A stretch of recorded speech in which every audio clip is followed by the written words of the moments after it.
Good morning and welcome to day 2. For those joining us for the first time, I'm Nelson Kunkel, the Chief Marketing Officer for Deloitte's Sustainability Business. And I welcome you as we continue a week-long of conversation in collaboration between Deloitte, the UNDP, and the Public Foundation, broadcast with our partners at We Don't Have Time. We spent yesterday focusing on the role of organizations and enterprises in shaping and transforming the sustainable future of people and planet.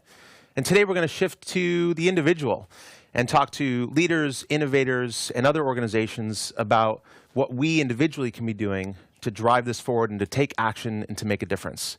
So I welcome returning and new viewers to this program. And without further delay, let's get into it. Thank you for joining.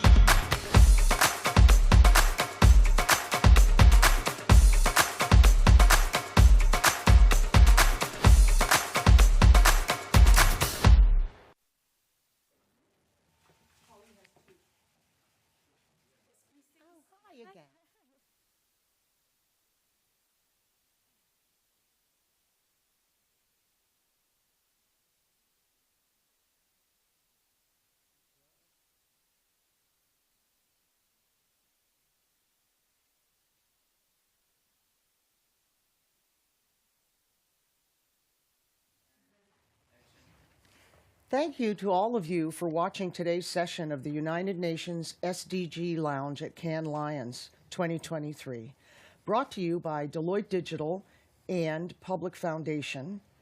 My name's Polly Sumner, and I'm honored to serve as the Chief Adoption Officer at Salesforce, and also our sponsor for Uplink, which we do in conjunction with Deloitte Digital. We're here to share with you today about some really impressive purpose-driven entrepreneurs. And actually, maybe I should say eco or entre. It's a whole new world out there. We have Louisiana Guzel, Head of Innovation and Impact at EcoTree, and Siddharth Sacheva, excuse me. Say it for me, will you please? Siddhant Sachdeva. Siddhant Sachdeva. See, I have to learn new languages and new things every day. And he's the co-founder at an amazing business called Rocket Learning. Our conversation today will be about how these amazing trailblazer entrepreneurs are respectively delivering on climate action and creating equitable access to education in India with an intention of doing it for the world. So, let's begin by meeting them. Louisiane, tell us about EcoTree, or maybe something about yourself, and then EcoTree. What problem is the company trying to solve? So my name is Louisiane Guzel. I'm the head of innovation and impact in EcoTree. So basically what we do is that we try to tackle climate change and biodiversity loss. So how do we do that? We find some lands on which the climate, the CO2 sequestration is not really happening, and on which the biodiversity loss is happening. And we buy these lands, we restore it, we sustainably manage it, and we finance that thanks to companies and individuals that contribute to climate and biodiversity actions. So we might restore lands, we might plant trees, we might try to tackle a wetland degradation, etc. Great. That sounds quite interesting, and I'm waiting to hear what you do with that land. Okay, how about you? What is Rocket Learning? Thanks. I'm Siddhant. I'm one of the co-founders of Rocket Learning. And at Rocket Learning, we are trying to solve for high-quality early childhood education for millions of children in India. Today, there are around 35 million children in India who can't recognize letters and alphabets at the right age, and that's what we want to try and solve for. It's a large problem. We're trying to solve it in tandem, in partnership with the government, with other ecosystem partners, and we do it via connecting parents, caregivers, and daycare center workers to effectively take part in delivering high-quality early childhood education. That's terrific. Thank you both for your contributions. Now let's move on to something a little bit more close to your hearts, perhaps. What inspired you to focus and to dedicate your time and your life to these two purposes? And maybe we go back to you first. Sure. I think it's difficult to not look at the poverty and the inequality that exists around you. I am personally very inspired by my own mother, who runs an affordable private school in our home. And I've seen sort of 3 to 6-year-old children come in and out of that school for the last 2 decades. I've myself worked in this space as well, and I believe that you can either sort of not look at the inequality, or you can jump in and try to solve for it. So that's what drives me, and we hope that we can build a business which is sustainable and which solves for a huge problem in the country. Super. And at EcoTree? I think we really consider science, and this is why we act. So we look at the different reports, and we understand that the world is going plus 2.7 degrees, so we need to act for this. And there is a huge biodiversity loss happening. We've already lost 70% of the vertebrates, animals. So, and we rely on the biodiversity. You need to know that more than 50% of the global GDP relies on nature, because we need biodiversity to have all our food, to have raw materials, to have wood for the tables, etc., etc. So we rely on biodiversity, and we think we need to act both for climate and biodiversity. When we look at the different reports, we understand that we need to act. Mm-hmm. Well, certainly it's more than about data. There's people that are involved as well. So how do you engage the people that you need to work in your community to get these trees planted, or how does that all work? So, firstly, I think we need to make people aware of what's going on.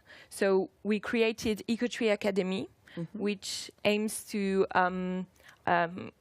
get the awareness of people. So this is the first part. And then we try to make them understand that they will make more profits, that they will make more business if they integrate climate action and biodiversity within their scopes. So, for example, some companies come and see us because they want to buy trees for their employees, or because they want to buy trees for their clients, because they want to buy carbon credits or contribute to a biodiversity project that is happening around the area. And then they communicate on this, and they communicate to their clients, to their employees, and also to their investors that are pushing more and more them to tackle these several subjects. That's great. You know, that's kind of a similar thing that you're doing at Rocket Learning. How are you finding these households, these young children who need help? And also, I'm sure their parents play a pretty big role as well. Absolutely. I think we partner with the government, so we reach these parents' households via governments, so that we are able to cover the entire town, district, or state. But to engage them, I think that's a very difficult problem. I don't think no one has solved it at scale. Engaging low-income households in a community which is around education. I think we have a framework which we call AIM, where we want to provide awareness to these parents, information on how to engage with the children, and M is sort of motivation once they build that habit or behavior. But I think most of our great ideas have come when we've spent half an hour, 1 hour, 2 hours just talking to these parents and understanding where they are coming at it from. Do you have some kind of reference program and success metrics? Yeah, I think we are we suppose we are an EdTech nonprofit. So I think EdTech is a good benchmark. There are great businesses out there who have built out engagement funnels. I think that's one good reference point. The other is, of course, also behavior change or marketing companies on how they've convinced certain people to start building a new habit. So I think that those are the two sort of references that we keep in mind, and we try to reach those benchmarks or even beat them. That's great. And so from a model for EcoTree, once you've got the land, you did the data, then you got the land, then you fixed it up and made it healthy, I guess I would say. I don't know what the right word is. And then you have companies who subscribe, or individuals. How do you engage those folks? And I suppose that, somebody might want to know where their tree is planted. Yeah, so they can. So we have a sales team that contact these several companies and that explain them the several projects we are doing. And so the companies are going to choose whether they want to become tree owners or sponsor a biodiversity project. So for example, a wetland restoration. Okay. And they can also buy carbon credits. And then they report on these projects that they finance to their shareholders, to their stakeholders, etc., etc. And we noticed that companies also understand that they cannot thrive with the world going on right now, so they need to finance these projects. And this is also a way for them to make their business more like profitable and all. Well, that's great. You mentioned reporting and profitability. Yeah. What are the metrics that you have in the learning at Rocket Learning? And is there something we could learn from that we could work with other educators? Yeah, I think we look at sort of leading and lagging metrics. I think the final metric for us is school readiness for the children that we work with. Okay. I think there are a lot of metrics in education that I think the goal for us has been to simplify them. So I think how many kids are reaching school readiness at the age of 6 is a simple metric that we target. But before that, I think it's important to engage the community. So how many parents are engaging, how many daycare center workers are engaging. So a lot of metrics revolve around engagement. But this engagement finally leads to learning outcomes. Mm-hmm. But I think it's important to look at leading and lagging metrics for your models and trying to simplify it as much as possible. Yeah. So I think also everybody manages the numbers, right? So would you mind telling me how many students you've impacted today and what your dream is? Yeah, we're currently impacting around 1.5 million children in India. And I think our dream is to take this to upwards of 30 million children. All the children who are part of the program, I think any active child is reaching the top 30 percentile of their class. So I think that's a 20 to 30% improvement in the percentage of children who are reaching school readiness. It's a very low-cost, technology-led model, which we believe is sustainable for a government or a large system to take in the steady state. And it's also probably eco-sustainable, too. May I ask you the same question about your numbers and sort of what your dream is going forward? Yeah. So now we manage and restore more than 1,500 hectares. And so it represents also almost 2 million trees, more than 300 beehives, more than 90 hectares of wetland restored. And we do that thanks to about 75,000 individuals and almost 2,000 companies. And so these are the several figures. And our main aim today is to develop more and more projects in new ecosystems, because now we are mainly working in France, Denmark, and UK, but we want to develop new lands, restore new lands on Europe and mainly Northern Europe, and engage more and more individuals and companies. That's great.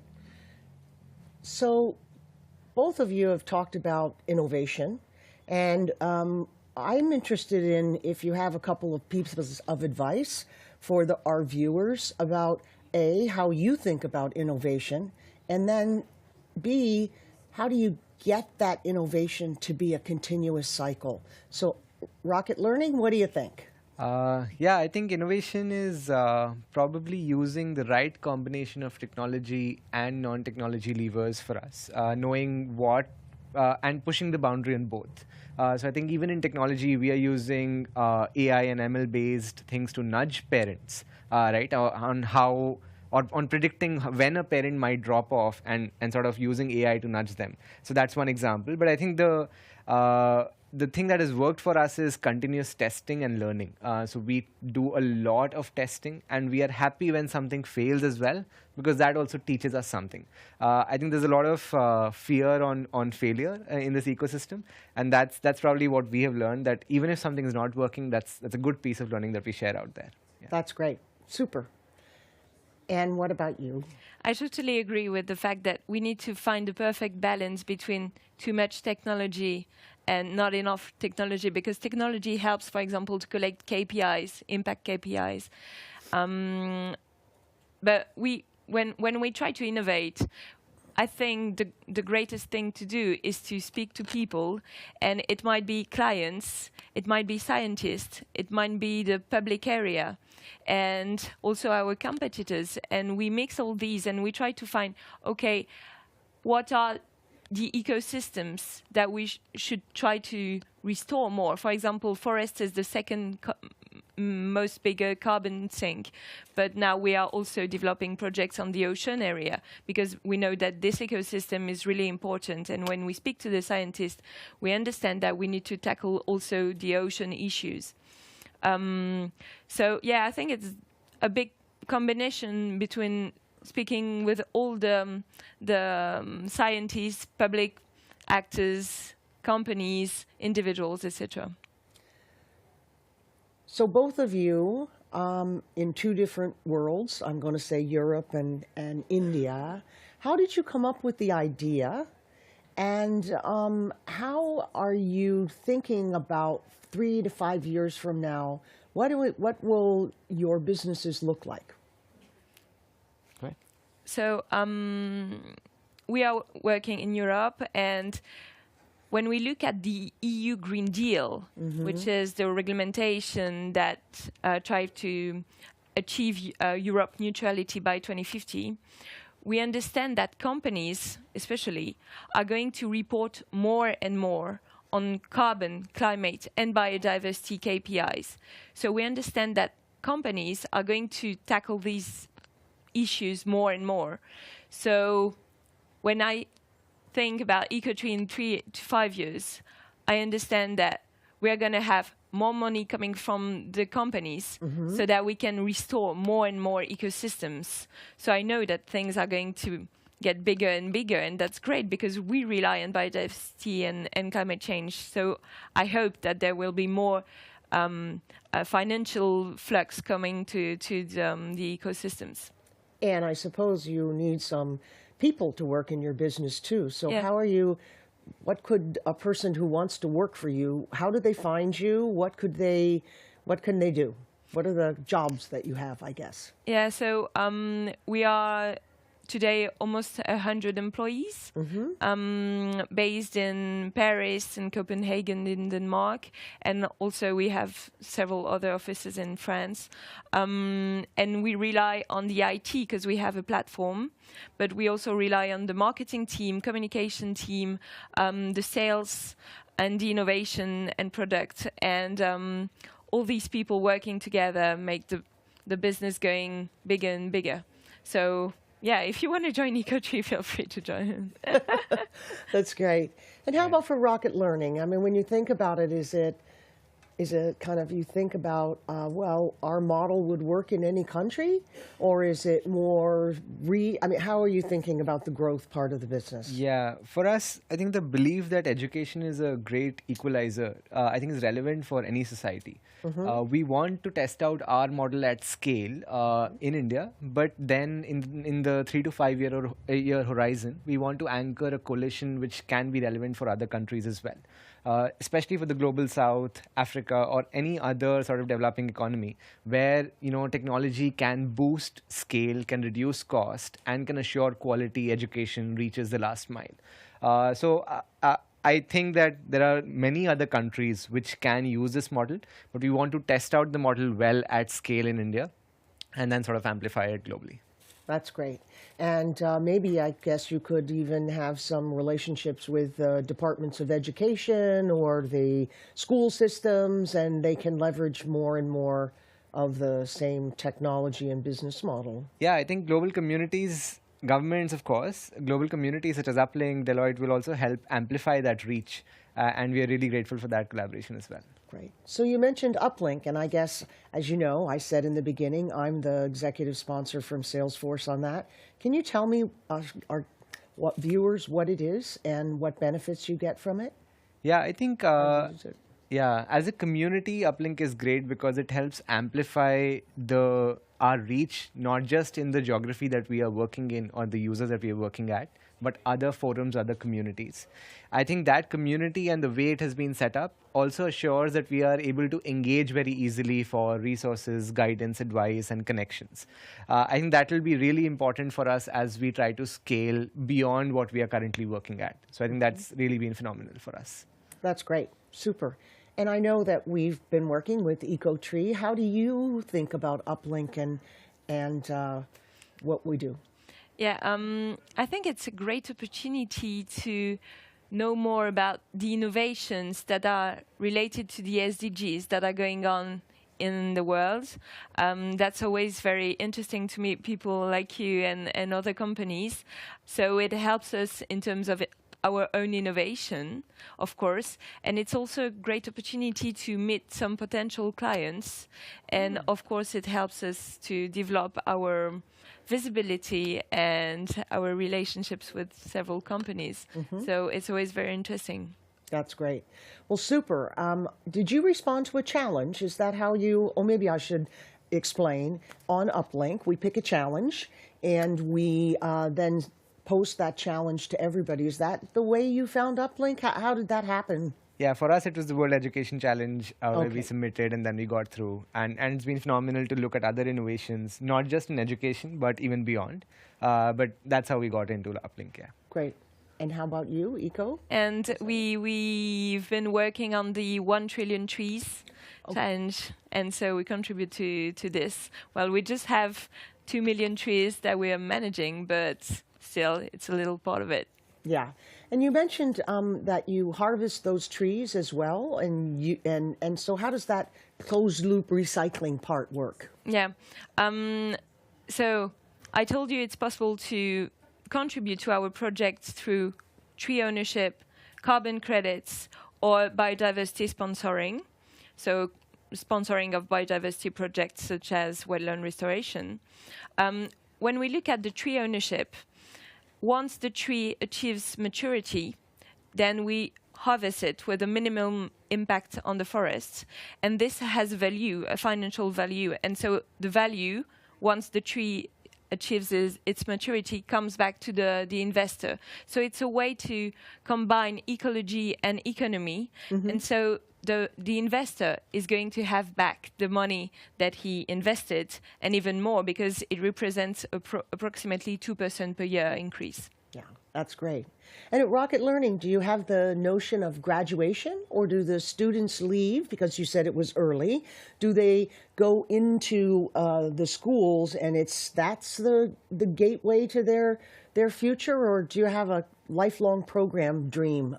Yeah, I think currently they're graduating, but the lifelong dream for us is that the habit that the parent has built with the child or the caregiver has built with the child sort of continues on.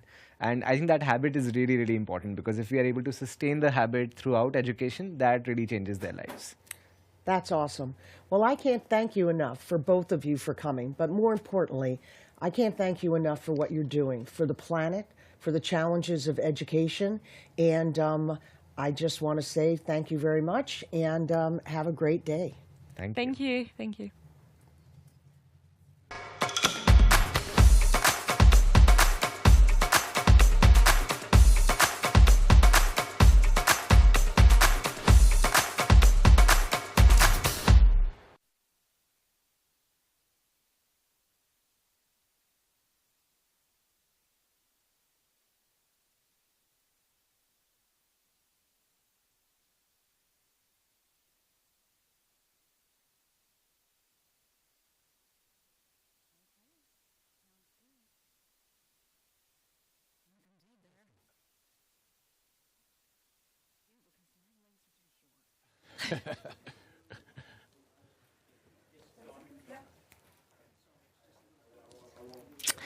Hello, we are thrilled to have Michael Johnson joining us.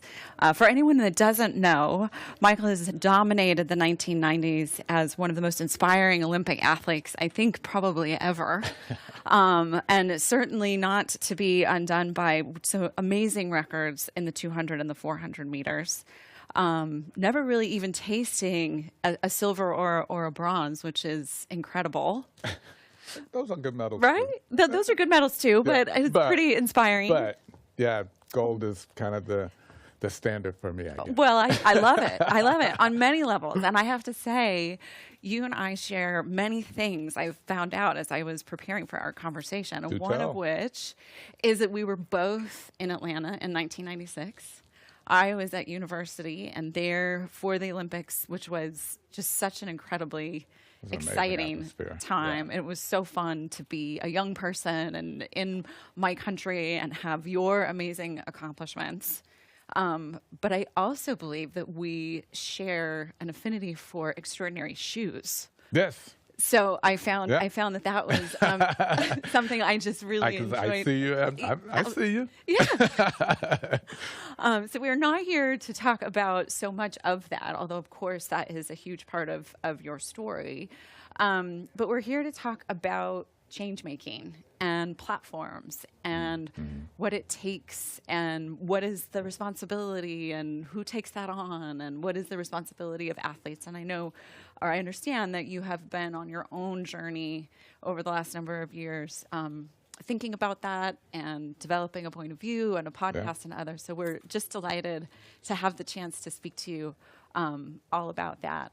But maybe just indulge my, university sophomore self, and maybe tell me a little bit of what it was like for you at that time and the exhilaration that must have come off the back of those incredible accomplishments. Yeah, it was. I mean, look, I always say, you think about it this way. That was 1996. We are now in 2023, and there hasn't been an Olympics in America, not a Summer Olympics since then. And so I was extremely lucky to have that Atlanta Olympics coincide with my career.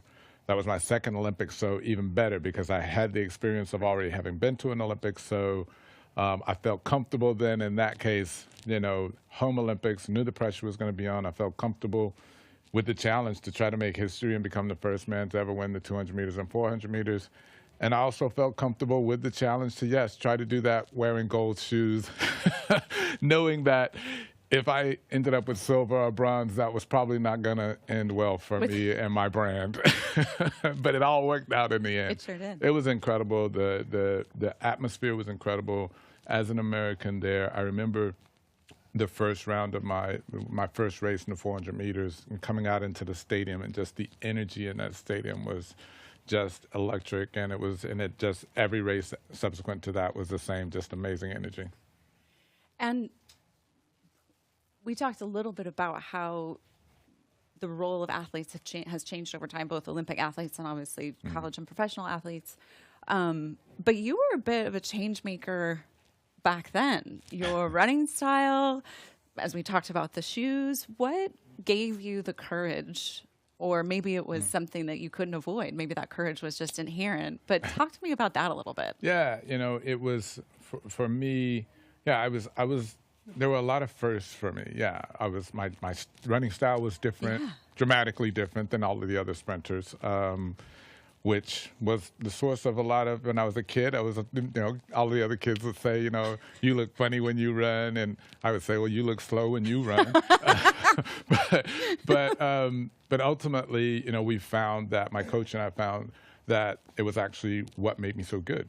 It was actually an advantage. And so I was very fortunate to have a coach who recognized that initially and didn't try to change it, because many coaches said that I would need to change in order to be world class. And I was willing to change if I needed to. I was willing to do whatever I needed to do from a training standpoint to be the best.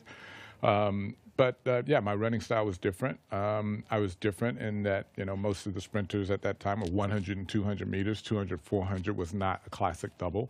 There were a lot of things that I did different in my career. And of course, from a marketing and branding standpoint, the gold shoes. But I always, felt different in my sport than a lot of the other athletes, and I was attracted to making history and sort of doing things differently. And that was, I think a lot of athletes, now look to athletes like myself and others who have sort of made history in their sport, and now they want to make their own history. And I think that's a fantastic thing. My records have all been broken, and because those athletes, I set that target, and that's what they were going for. And it's great to see the sport continue, all sports, and the athletes as well, continue to move on and progress positively. How do you think the internal expectations that athletes have of themselves and potentially the external expectations that proliferate from every channel of media, and we seem to know more and more about everyone's lives, for better or for worse, how do you think that's impacted the athlete's experience when they're in the height of their career? Yeah, it's an interesting question. I think that, I mean, it's certainly different. There's no doubt about that. It's dramatically different from when I was an athlete. When I was an athlete, you know, we could only rely on traditional media to get our story out there. So I'm sort of envious of the athletes today that have the ability to, you know, control their own narrative, to, you know, sort of, you know, speak directly to their fans, build a brand through that as well. At the same time, you know, I didn't have to worry about every single person out there telling me exactly how they feel about every single thing that I do, you know, on social media. And that's something that, you know, there's a lot of talk now, you know, with sport about athletes and their mental health and the difficulty that they experience, and it's real. You know, we had that as well, but it is now 10x what it was when I was competing. And so, but I think that athletes are, this generation of young people, you know, whether it's athletes or just young people in general, you know, I think they do a very good job of sort of, you know, pushing against the status quo. You think about someone like a Naomi Osaka who said, hey, you know, whether you agree with, you know, her stance on interviews, post-match interviews or not, you know, if you know, we didn't do that. We didn't push back. You know, the whole sentiment for our generation of athletes was, whether you like it or not, this just comes with it, and you sort of accept that. And there are some things that, you know, shouldn't be accepted and need to be changed. And maybe, you know, when we were competing, maybe that wasn't the time to change, and maybe this is the time, you know. So I think that, you know, I'm in awe of these athletes today and young people who are pushing against things that they believe should be changed or should be different. Do you feel it's incumbent upon particularly maybe young athletes, especially Olympic athletes who are, you know, the pressure of that moment, being away from family, living in a totally different accommodation? Do you think it's fair to ask those athletes to have a position, to have a platform, to use their notoriety, even if for a short period of time, to have a platform like that? Look, I think that, you know, I don't believe that we have the luxury of asking them to do that. And I don't think we need to, because I think that I think athletes are seeing themselves, they understand, they recognize the platform they have.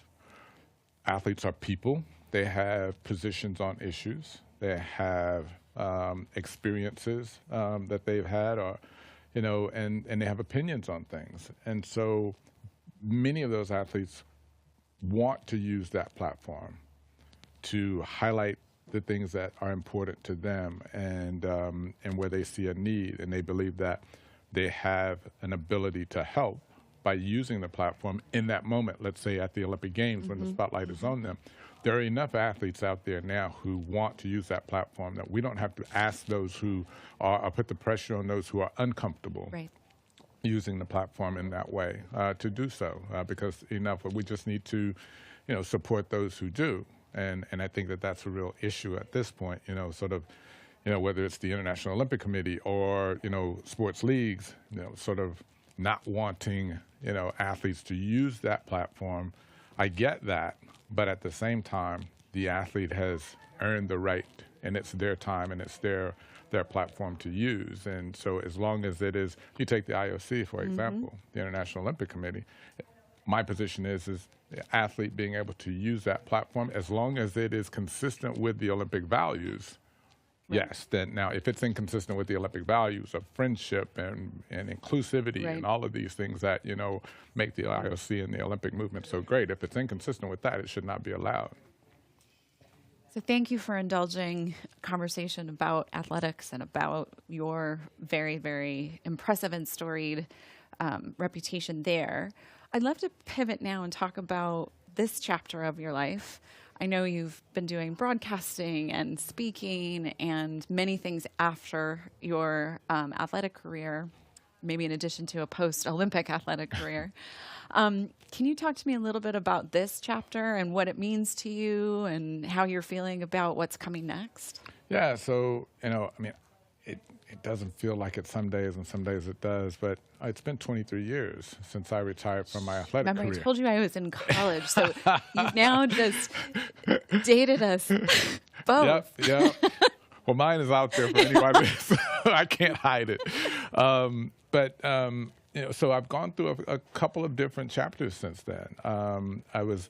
When I was in college, before I started my athletic career, I never thought I was going to be an athlete. I always thought, I was always, very entrepreneurial, thought about business, very attracted to business. So I studied marketing, got my degree in marketing, and thought I would go into corporate America and do that thing for a while and then go do my own business and do my thing. But I ended up as an athlete. Right. But when I retired, I still had that bug and became an entrepreneur. And then found myself strangely as a television commentator, and I got good at it and became an award-winning television commentator. So that's always been a secondary thing for me. What has always been primary since I retired is my entrepreneurial pursuits, and that's been amazing. And leading teams and building companies. But now I've sort of been able to move into another chapter where I'm back to, doing a little bit more of the broadcasting and a lot of speaking on handling pressure and performance and overcoming challenges, working with companies and speaking on those topics and helping them to sort of understand how to build great teams that are resilient and that can, conquer the world and do the sorts of things that we all want to do. And really enjoying that. And so that's sort of where I am at this point.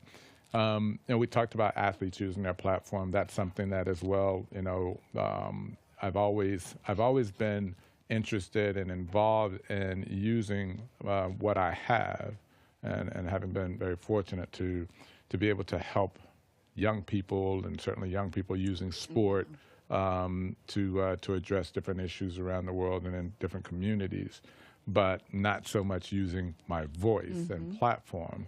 But now, I find that, that is quite effective, and there's a need. And so I've been doing quite a bit more of that lately, using my voice and speaking on the things that are important to me. I think I've gotten to a point now in my life where, I feel like that's a way that I can be helpful in addition to all of the other things that I might have been doing over the last couple of decades, financially supporting organizations and with my time and that sort of thing, and mentoring young people as well. But right now, I think where we are as a society and the issues that we're dealing with and that are very important, I think, those who do have a voice and have a platform to be able to speak out and support and make your positions known on these issues, I think is quite powerful. And so yeah, I find myself doing that a lot more now. So we're here at the Festival of Creativity, full of marketers and brand owners and storytellers. If you had to describe your brand today, how would you articulate that? Yeah, it's interesting. I think, I am at this point, representative at this particular time in my life of, many of the people who, were, when I was competing, they were watching, they were sort of in my contemporaries, and are now, many of the people that are here that are running companies and that are leading teams and leading. And so my brand is really around sort of, given my own journey as an athlete and understanding, how to overcome challenges and how to push beyond the boundaries and do great things. And then having taken those lessons from as an athlete and transitioned them into my own experience as an entrepreneur, helping others, to understand that. How do you get the best from yourself? How do you get the best from your teams? How do you get the best from your organization to be able to accomplish the goals that you set? So my brand is now a bit more around, sort of helping others, to do great things. And me, I think I've done enough. I don't feel like, even after my athletic career, for years I felt like, I want to wake up every morning and push a rock up a hill, and do something, amazing and make history or do something that no one's ever done before. And that's not really where I am anymore now. It's about helping others do that. And I believe one of those ways is through a new podcast that you have. Could you talk to me a little bit about that and how that fits into your brand and this chapter? Yeah, so I released a podcast series on Audible a couple of years ago, just kind of right in the middle of the whole, George Floyd and social movement, social justice movement, and when it was at its height, and hopefully it continues. But a podcast that explored the history of athletes using their platform and using their voice, going all the way back to Billie Jean King and Tommy Smith and John Carlos, the Black Power Salute, the 1968 Olympics, and Jesse Owens and Jackie Robinson, through to today with and the South African apartheid situation, and but through to today with, of course, Colin Kaepernick and the WNBA supporting the Breonna Taylor situation, and athletes like Lewis Hamilton and LeBron James and Marcus Rashford, people who are doing great things, using their voice to support the causes that are important to them. And it was an extremely interesting, historical look at some of the stories that people didn't know, but also the series is able to take people through the backstory to some of these things. Like, people think they know the Colin Kaepernick story, but when you hear, Nate Boyer, who actually, Nate, who was a former Navy SEAL, I believe, or Green Beret, who actually was the one that told Colin Kaepernick, hey, you're sitting on the bench. He was initially sitting on the bench during the national anthem. He wasn't kneeling. And Nate said to him, as a former Green Beret, said, look, it's disrespectful to sit. It's respectful to kneel, so kneel. But that wasn't the story anyone wanted to hear.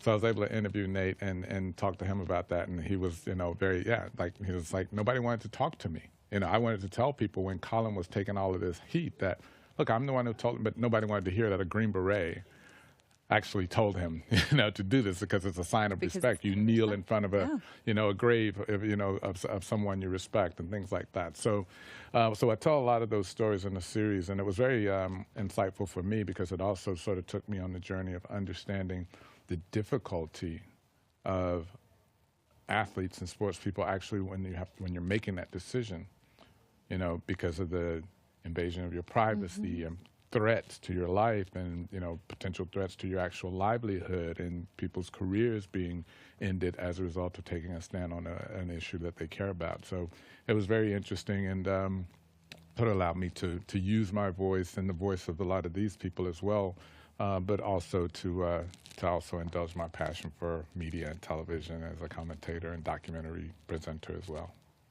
It's interesting, just in the last, 5 minutes, I think you must have said the word story probably 25 times, something. I sort of started to feel like I couldn't count anymore. I wasn't going to be able to hear you properly. What do you think makes storytelling so powerful in changing hearts and minds and hopefully behavior at the end of the day? Yeah, I think that facts are important. I mean, I'm a realist, and facts are extremely important to me. But at the same time, I think that in order for people to feel something, to be able to have, let's say, if you're trying to get people to understand and have compassion for a group that maybe they disagree with, storytelling helps them to, sort of bring out that emotion and to see the emotion in others, and to have that compassion that you're looking for, understanding, or at least to be able to see, people on the other side of an issue, let's say, for example, not as the enemy, but as other people, and to be able to sort of bring out, also, as opposed to just sort of statistics or facts and figures that may tell a story, and those are needed as well. But I think that, the storytelling actually is able to sort of help people visualize, a situation in a way that maybe, they weren't before. And I think that given where we are now as a society, it's even more important because there is so much sort of polarization. And I think that, we typically are now just by default looking for, well, where's my tribe? Yeah. Where's my team? What team, how do I feel about this issue? Well, where's my team on this issue?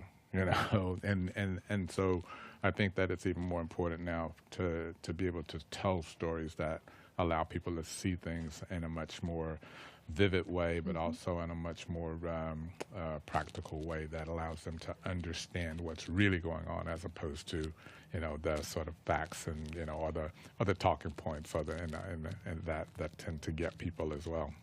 Well, and the other thing you said there, which I think is so critical, is in a human way, right? As stories is how we've been teaching children since the dawn of our species, and so hopefully it's a way we can teach each other to go forward and to tackle some of these incredibly important existential issues like social injustice and some of the things that you're helping us to learn more about in this amazing chapter. Yeah. Thank you so much for being here.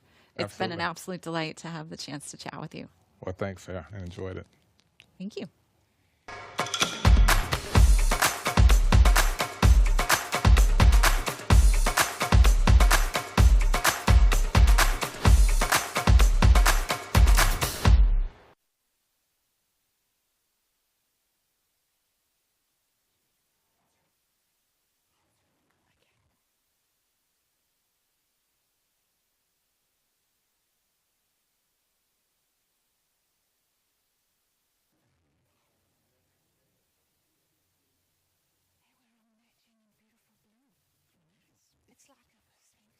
Obviously. Good morning. It is my pleasure to host this upcoming session brought to you by the PVBLIC Foundation and the UNDP, United Nations Development Program. My name is Sergio Fernandez de Cordova, and I'm the chairman of the PVBLIC Foundation. Gender equality, it is a core focus of the SDGs. Achieving them is not possible without it. This panel will explore the interconnectedness of gender equality and sustainable transformation over audio-visual culture, which is in ways that how we could push for an equal future. Let's dive and start the discussion of gender equality in sustainable transformation. So today, my guests are Catherine Jacob, Chief Executive Officer of Pearl & Dean, a UK cinema advertising company and president of SAWA, Global Cinema Advertising Association. And Bex Kelly, executive producer of the Finch Company, an award-winning film production company. So Catherine, let's start with you. Okay. You received an OBE from the Queen for your work on diversity in women. Tell us a little bit about your work you have done in this area, and tell us a little bit about that experience. So I started doing work with the Equalities Office in the UK, doing work around advertising and portrayal in advertising. So initially we started off with a piece of work which was about the portrayal of young women, teenage girls, and kind of establishing the fact that teenage girls are sassy. They know when things have been photoshopped. And so actually the people that we need to address those concerns to are their mothers, and the wider audience of that. So we did that piece, and then we did a piece about representation of different ethnicities. So that was called The Whole Picture, and that talked a lot about how in advertising you had kind of quite, as one Indian participant said, I'm either dressed in a sari or I'm a pharmacist. That's the only way that India, they're never daredevils or what have you, although we've just had a very lovely film called Polite Society that's changed that. So I did that, and then we did a piece for boys as well. We did some research on boys. As an outcome of all that work that we did with the Advertising Association and the Institute of Practitioners in Advertising, there's now a piece in their foundation module about representation and diversity. So the representation of who we put on screen, because we have to, in advertising, we're serving our communities. And if we're not reflecting those communities appropriately, then we're not serving them. And if our goal is to sell more stuff or get people to do things, then we need to have those people on the screen. Whatever their age, gender, what body shape, we have to do that. And then I was very lucky to get my OBE from the Queen. Well, congratulations. Thank you. It's a wonderful honor. It was a day to wear a hat. It's a big hat day. Gorgeous. Well, it's amazing because obviously you had a chance to be with Her Majesty. And, It was the King, actually, who gave me oh, no way. our now King. Wow. Yeah. Whoa, that's even more treasurable. Well, Bex, as a producer, and speaking about representation, right? When selecting a director, how do you balance the need for the job with the desire to ensure that there's equality in the space, right, in the workplace? The fact is that there are a lot more male directors than there are women, right? So because of that imbalance, how do you sell the factor to your clients without compromising the quality of the job and then also identifying the right women for the job?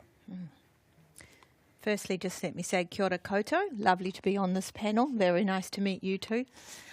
That is a very difficult question, and that is a very important problem. I think that what's really important about diversity and representation in filmmaking, particularly in the advertising space, is that it's not just about one thing, like the director. Oh, we've got a diverse director. Great. Sorted. Problem solved. It's from the ground up. So it's from concepts to scripts to creative to treatments to filmmaking to production design to costume to editing.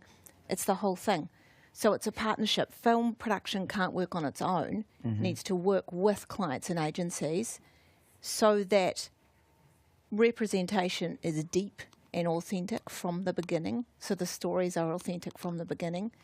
And I think that what's really important is that we, in a time of uncertainty and any sort of client concerns or worries about finance or anything like that, people tend to go for, the risk-free kind of option, which is the experienced directors who are experienced precisely because they've been given the work, of course. We all understand that paradox. So it's about providing an environment for people less experienced people to have a supportive structure around them and to give clients and creatives confidence around the rest of it, to say we'll hit the normal milestones, we'll do it in this way that makes you feel really comfortable, but we're lifting up, a more interesting voice to tell a more interesting story. I just want to be clear that it's not something that's the responsibility of just one part of the process alone, that it has to come all the way from the scripts, has to be the stories. From the chromosomes to the DNA. Yeah. And that's a challenge in itself because you're balancing inclusion, equality, and talent. And sometimes you lack one or the other, and then you can't control your partners. Yeah. Because you could actually try to set, the blueprint, but then you also you have the folks that you have to hire as well in the actual entire production, correct? Yeah, although,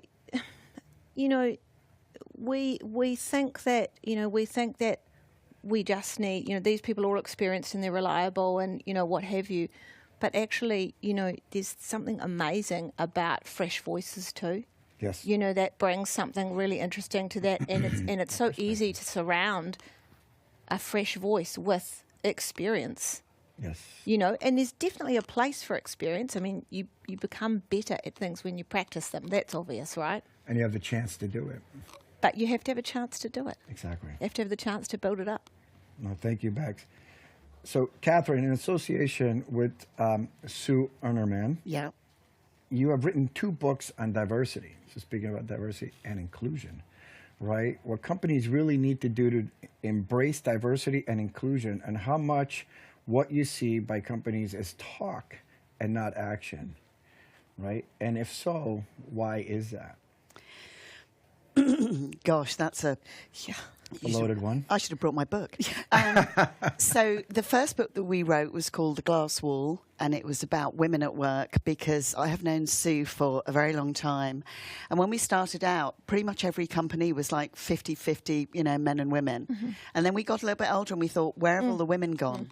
What's happened? And the thing about gender is everyone says it's a level playing field, but the trouble is that women are playing netball and men are playing rugby, and so we don't understand how those games work. So if you want a pay rise, women tend to think if I work really hard, someone's going to notice how hard I'm working, and then they give me a pay rise. Men will go in and say, I really need a pay rise, Sergio, and I need it now, and this is the reason why. So we need to get better, and bosses, particularly male bosses, need to spot those patterns, which is if there's a woman who's in a meeting who doesn't talk, it isn't because she's not interested, it's because she's not been given the space. And so he did the glass wall. Like I said, right, the opportunity. Exactly. And even if it is just, you just say to someone at the start of a meeting, could you just do a sum up of something interesting that you've done, just to give them just their own little bit of space and spotlight. So we toured the glass wall and we did over 180 talks at different businesses, including GCHQ in the UK, which is where all the spies are, and big kind of Deutsche Banks, lots of different companies. And we'd do these talks, and it was always to the Women's Network, pretty much. And there'd be a few nervous men there thinking, oh, my God, they're all going to turn on us.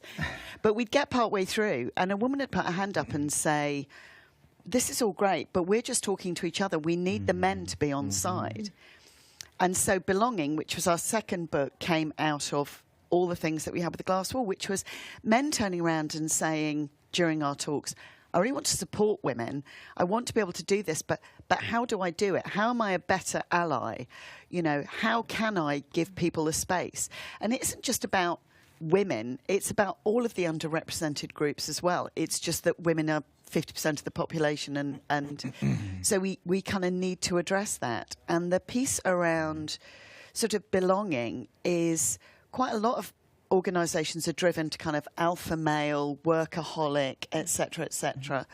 That's how you get on. That doesn't work for lots of people, men and women. And so we need to change that balance and have a more balanced approach to the way that we recruit and we retain and we promote. And sometimes it might be that you promote a woman a little bit too soon, but you support her a little bit more, because then the rewards will be just enormous. And there's proof from McKinsey and that people with more balanced boards, with representative boards, are on average 20% more revenue efficient. So if you said that with a computer system, everyone would go, great, let's sign up now. Yeah, I'll do it. And all it is just promote the unheard, the people who don't get representation. So Glass Wall and Belonging, when did you publish these? So Glass Wall we published in 2016, and Belonging we published in 2020. Amazing. That's phenomenal. Congratulations. I think it's such an important conversation. Thank you. And to actually publish and be doing that work and bringing it to the boardrooms.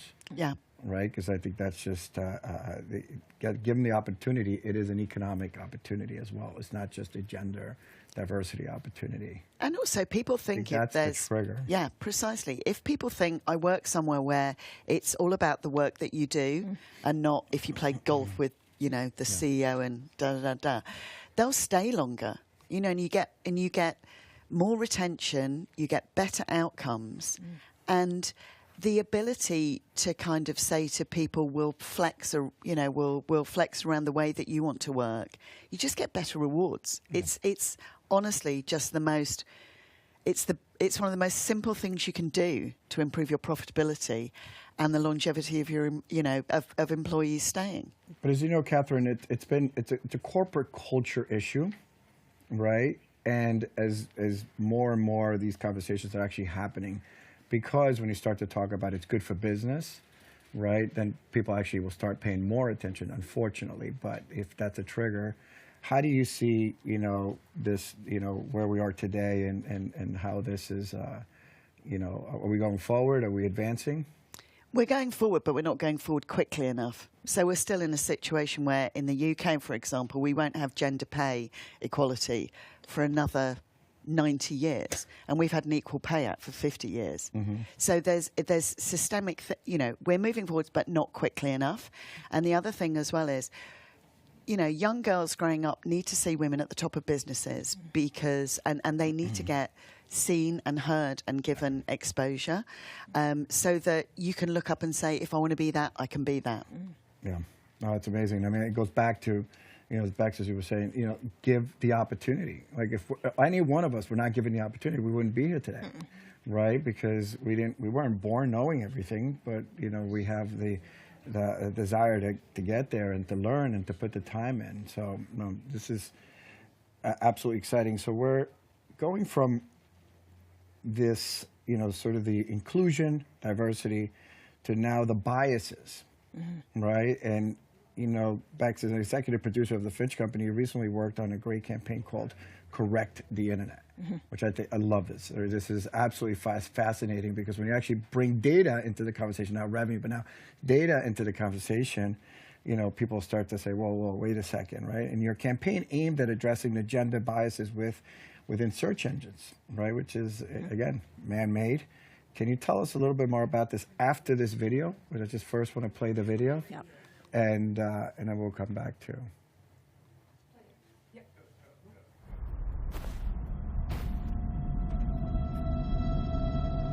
Hey Internet! Who scored the most goals in international football? Cristiano Ronaldo has scored 118 goals in international football. What about Christine Sinclair?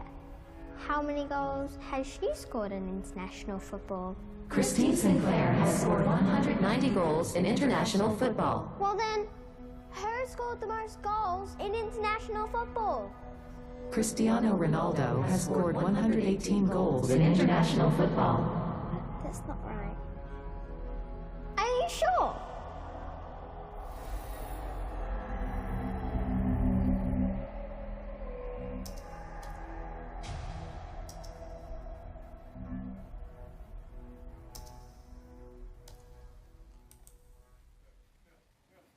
Excellent.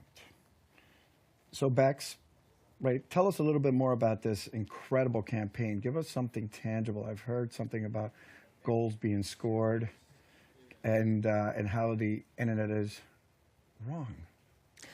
Yes, this is actually a reasonable segue from visibility, because it's a really simple question. Who scored the most goals in international football? When I first looked it up, I was like, what? Is this really the case? So there are 6 athletes who've scored more goals than Cristiano Ronaldo. 6. But everybody in the world will tell you otherwise. Absolutely. They're invisible. They're essentially invisible online. Wow. And so when we realised that, this was a deeply structural problem. So Bex, can I just ask you, Yes. who was the number one? Who was number one? Christine Sinclair. Incredible. 190 goals. Wow, I didn't know that. Yeah. Amazing, eh? 190 goals. Like, Fascinating. That's pretty amazing. So the thing that I find really interesting about this is it's not just subtle. I expected subtle bias. I mean, obviously. But I didn't expect it to be so clear around factual inaccuracies that you can easily compare, find out. You can go to a sporting body. It's pretty obvious. There's no argument, and of course it's really deep and it goes well beyond sport, obviously, but sport is a really good one to start with because it's so universal and it's so important because obviously if you can see it, you can be it, Yep. and if you have a woman or a girl searching, online and she gets those results, I mean, that's really poor. Yeah, that's it's sad. It's sad to we're building this world going back to the inclusion. You have the corporate workplace, but this just gives a wrong perception, which is really changing history. So we have Adrian Smith, Yes. Hi. who is the SVP and senior partner and Chief Diversity and Inclusion Officer at Fleishman Hillard. Yes. Hillard, excuse me, a global public relations firm and marketing agency. Yes. Thank you, Adrian. Great to see you. Great to see you. My apologies for running in late. I'm also doing a beach activation here. Amazing, Yes. amazing. That's what's great about Cannes, right? It's There's amazing. a lot of activations, so we're Yes. excited to have you here. Thank you. So I wanted to just dive right in. Okay. As SVP and Chief Diversity and Inclusion Officer at Fleishman Hillard, do you see any meaningful change with your clients as it relates to diversity and inclusion? Do you still believe there's more lip service than actual change mentality across the broader client base? Yeah. Right? So before we were talking about inclusion, we're talking about where the corporate boardroom is going, the glass ceiling. Yes. Can you give us your perspective from the clients that you're managing? Are we, Yeah, so let's just, let's take it above sort of like a universal kind of client organizational structure. And as you know, the work of DEI is sort of something that's fluid, and a lot of the work oftentimes is based off of a crisis moment. And so you oftentimes get a lot of clients tapping into DEI when something goes horribly wrong. There's a lawsuit done somewhere. And so the key for me is to make sure that clients are very consistent and we're creating sustainable change within the organization's culture. So in terms of the state of DEI or the state of inclusion throughout the world, it's a work in progress, right? This is not the one-hit wonder type of campaign. You get results and boom, it goes. Because if you measure one moment in time and what the inclusive nature and landscape is, you check it a year and a half, 2 years later, it could ebb and flow to something totally terrible, or it could skyrocket up. So the key for me, especially as it relates to inclusion, is just to be able to be consistent with your message. DE&I work is human connection work. So how are you changing the heart sets and mindsets of people in terms of the work that we do? That's the only way you can sustain change. DEI is hard work, right? Inclusion is hard work because you're dealing with the nature of human beings. So if we're not connecting in a way that people can see the change and push the change, it doesn't matter what your client is saying. If the human who's doing that client work is not changing, it's not going to be worth anything. No, I mean, and thank you for that, because it's all these different conversations that we've had are just so absolutely incredibly important when we talk about the role of gender equality in sustainable transformation. Yes. Right. So, we're going to wrap up, but, it's just for our audience, we really discovered and spoke about how the internet reinforces gender bias. Right. We talked about the correcting the internet and its origins. I think what an incredible opportunity. I mean, I wish we had an hour to talk about this. Right. Empowering of women, breaking the glass ceiling, supporting underrepresented communities to gain knowledge, exposure, and networking opportunities. If we're not given the chance, how are we supposed to get there? We don't just wake up and show up. Right. Women in film and organizational transformation for equity. So thank you, ladies. Thank you so much for being here, and just very excited to have you. Absolutely. Thank you. Thank you. Thanks. So sorry I'm late. We literally...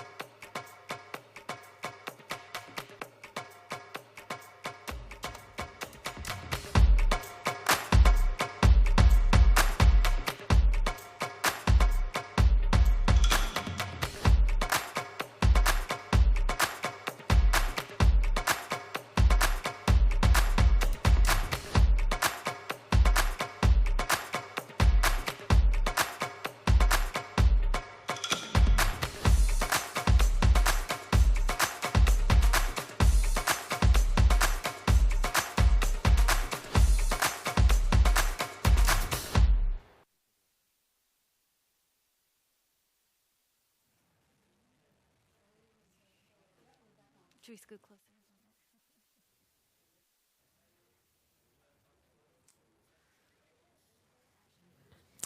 Great. Good morning and good afternoon. Welcome. Again, I'm Nelson Kunkel, the Chief Marketing Officer for Deloitte's Sustainability Business. I am thrilled to be moderating a session here today about putting creative transformation into motion, the actions required to do honestly hard things.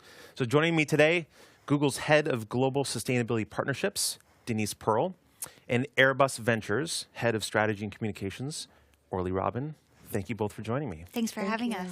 So, okay, it's a little bit different. I want to spend most of our time today talking about the work that you're doing with NG in expanding access to reliable off-grid solar power in East Africa, along with your alliance partner, Atlas AI, Denise, why don't we just open this up? Like, what is this about? Why NG? Explain to our audience who NG is and what's the challenge in front of you all here.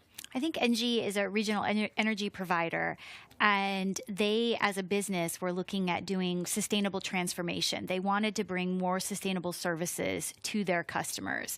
But I think in evaluating that, they needed a better understanding of the communities that they might want to approach. And so where creativity came into play was their data and insights that we could bring, space-based data that we could bring to the equation to allow them to actually understand these global communities in places like Kenya where data maybe isn't available in traditional ways. And so, yeah, we brought the data together, leveraging some satellite technology that I know Orly will talk about, and then this incredible partner, Atlas AI, that could derive the insights from that data, powering this incredible use case from NG. Awesome. Yeah. Awesome. So Orly, yeah, please jump in. What's the interest for Airbus Ventures and why this case for you all? Absolutely. So maybe I take it just back a little bit just to describe a little bit more about space data and what it is. So you have Earth orbit monitoring assets like satellites and space shuttles, and they generate content or information, right? And then you take a team like Atlas AI that has proprietary machine learning methods. They combine that with the information that they're receiving from the data itself, and they are able to generate predictive analytics, which is really exciting for us. What does that mean? Those are insights about infrastructure, solar energy. There's all the applications tied to agricultural modeling, farm tech. So this is really impressive for us because we are very interested in Earth benefiting technology, and we're looking at that in what we like to call at Airbus Ventures the Z-axis. So from ground to deep space, technologies that can make a difference and bring back that impact back to Earth. Awesome. That's awesome. Okay, so let's break some of this down for our audience because I think these terms we hear a lot. Right. Data, insights, AI, all these things. I mean, it makes intuitive sense to me, but I'd love to hear more from both of you of like, talk about the complexity of all of you operating together. And maybe Denise, I'll start with you. Why this collaboration? Why not just build this all yourselves, do this all yourselves? What it is about this? And you've talked before about ambition loops, so I want to kind of introduce this to the audience. Why this collaboration? What's unique about this partnership that you all have? And maybe then, if you don't mind, also talking about what's that benefit to NG in this. So I think you're right. A lot of the terms that we just used are not used in everyday conversation. Yeah. So that's exactly why we have this value network with Airbus Ventures, with Atlas AI, with Google Cloud, with NG. So NG wanted to create this new portfolio of solutions. They had a desire to do that. But like you said, maybe not the natural team inside NG to be able to deal with that data, derive the insights, and be able to connect it to decision support systems where they can actually interact with it and make the change that we all want to have happen. So again, we basically brought together this industry value network, data providers, insight providers, in some cases cloud providers to give the infrastructure that powers all of that. But then again, that last mile connection with the customer to connect it to a system where they could start to take action against that, deliver it to their end customers. And the term ambition loop is really just capturing the essence of that whole engagement. How did we all come together? How did we validate the data? Big concern today, right? Like, is that authoritative data that we can all count on? Is it transparent so that people have confidence in it? Are the insights derived from that data being done by teams that are grounded in climate science so that you feel comfortable with it? If we can connect all of those dots and do it successfully, as NG did, our hope is that through an ambition loop, we'll publish out the results of this activity and have other companies do the same thing. Yeah. So sort of repeat it, right? Yeah. Orly, anything to add to that? No, I mean, I think, our relationship with Atlas AI is an investor one. So we were very proud to have led their Series A, as I mentioned. We're interested in investing in entrepreneurs who are able to invest time and resources into the planetary system. So for me, I'm a bit biased because I think the venture capital model is just outstanding when used appropriately to take concepts, sometimes research-driven ideas, and turn them into actions once they're placed within the kind of system of a financially driven model. And Atlas AI is an outstanding example of that. And it's a big bet to make, especially in an area of sustainability that's just new, quite frankly. There are so many people trying to help and so many other players in this market. How do you all look at someone like like Atlas AI and determine, okay, this is something that we're going to nurture and build up and put to real use? What's the criteria for that? Absolutely. So at Airbus Ventures, we do rigorous diligence processes where we are definitely using in-house technical expertise and being able to assess, okay, can this technology really actualize the claims that it is, already kind of starting to ideate? Can we take it to the next level? Atlas AI was coming from outstanding science, coming from Stanford University with their founders. And after we went through that diligence process, and it was obvious that they could act on those claims. And looking back now, several years later, after we led the round, they have. So it's really great to see. And I've read the case study. So for those who haven't, can you talk a little bit about the economics of what all these insights, the data, the sort of speed and scale at which this was allowed all of you to move? What did that really do for NG behind the scenes? How did it make them move faster in the market and make their decisions? You've talked about the decisioning loops and all of that, but what actually brought this value to NG in a material way? Yeah, absolutely. I actually think that this would maybe be a better question to pivot to Denise for, because she was especially close to this particular project to just provide some insights there. Perfect. Yeah. Yeah, and basically, if you think about it, like I said, there is an opportunity in some of these underdeveloped areas where when you're providing them access to electricity, you have some options. We could do browner types of electricity, which have existed since we all knew about electricity, but now we're pivoting to more renewable options.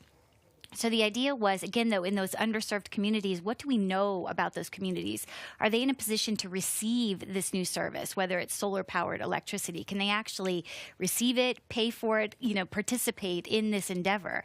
And so the creativity came from leveraging this new types of data, the insights, like you said, the climate science insights that are coming from Atlas, very creative way of inspecting this data, and then connecting it to a value-based business driver for Anji, so they could actually go out and identify within these communities, these are new consumers for our product, for the more sustainable product. And so really a multitude of effect there within the local community. Yeah. And I might also just add, we hear these terms being thrown around quite a bit lately. Yeah. AI, data, as you said, insights.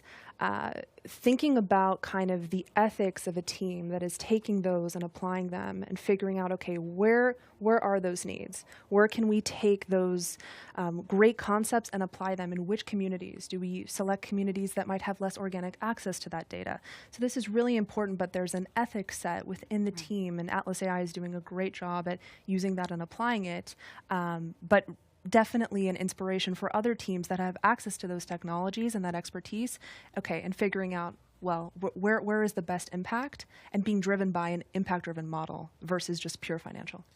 I'm very appreciative. We've talked about this a little bit yesterday, that the language of sustainability is changing. The definition of sustainability, what it represents, is changing. I feel very strongly that it's moving from purely a climate and environmental issue to one that's very inclusive and hip to hip with equity and access and all of these things. It has to be. You have to have the people and planet conversation. Otherwise, what's the point? But is that a shared value? Would you agree with that definition of how it's becoming something that's very much about sort of fairness, access, equity, and those topics as well, the social impact topics? Absolutely. I think, given where we sit and the types of technologies we focus in, it's easy to kind of just take a purely environmental approach. But thinking about the socioeconomic aspect, and I think Atlas AI actually uses the phrase socioeconomic fabric, which is really an important driver in their approach. We're also thinking about at Airbus Ventures natural fiber composite materials with sustainable lightweighting, in addition to the data-based approach that Atlas AI is doing. We're thinking about lunar infrastructure. How do we harness the resources on our moon to stop kind of really depleting Earth's resources and really threading all of these together? So I think it's important to take a very holistic approach, to not be afraid of also some of these teams and technologies that are existing in isolation, to begin to interact with one another and to create even greater sustainable approaches. Denise, we talked about this a little bit on the way into the room, but how have you seen the evolution of sustainability? I know like we've had all these terms floating around. There's resilience and all these other things that are on executives' minds as they think about this conversation. How have you seen that conversation change? Yeah, Google recently did a study of about 1,500 executives and asked them, is sustainability still top of mind for you? And the good news was it was still in one of the top 3 initiatives. So they're very much interested in it. But what we're seeing is that the language of sustainability, as you mentioned, Orly, is a little bit different. Once we get into a CFO or a COO office, they may be talking more about resiliency, adaptability. So they're not necessarily using the word sustainability, although what they're doing is creating sustainable value within their organization. So I think, again, it's really important to meet the moment where you're investing in these incredible technologies, and what our participation is in this value network is to help amplify those stories, basically document the success so that other people, again, can take them on, and using words in that documentation that make it more, I think, welcoming to some of these executives who maybe sustainability isn't the first word that they would use. But in the NG use case that we just discussed, that was business resilience, business adaptability, new consumers. So yeah, I think connecting. And do you mind saying a few things about the ethical use of data as you all see it? I know there's a few things happening in sort of the societal shift. One is just the pressure of regulation and sort of the looming shadow of that, which is necessary for those that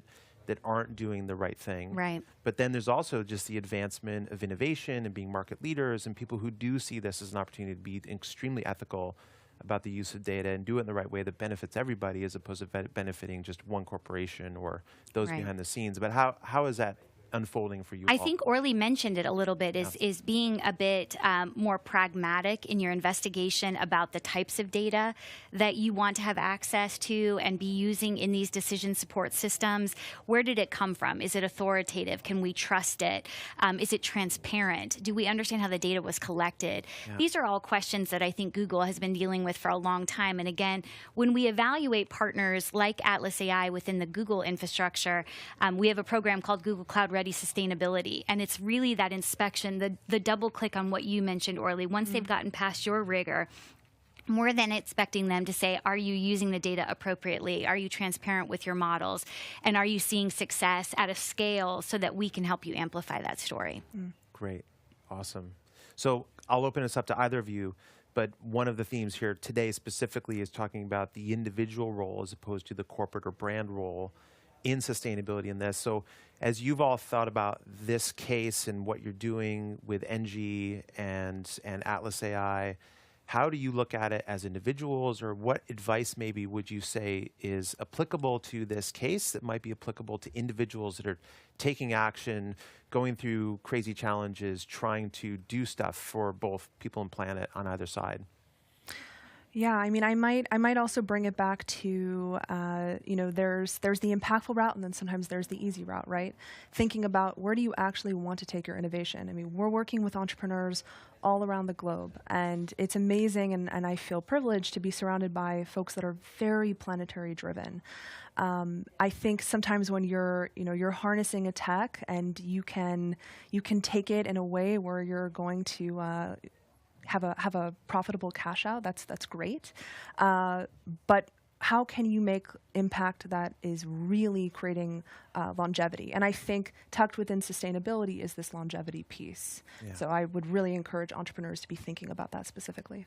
Longevity and immediacy, and I don't know if you can just quickly mention how you're doing on reporting this. A lot of these things, they take time. These are hard, complex things to do. There's a sort of feeling we have right now in the moment of we want to see big brands and corporations and enterprises taking action. We don't want the promises, no more planting trees. We want people to do the things. You're doing the things. So how are you reporting back on this work? I think and there's exposing the world to it. There's a saying that I think we all use, that you can't manage what you can't measure.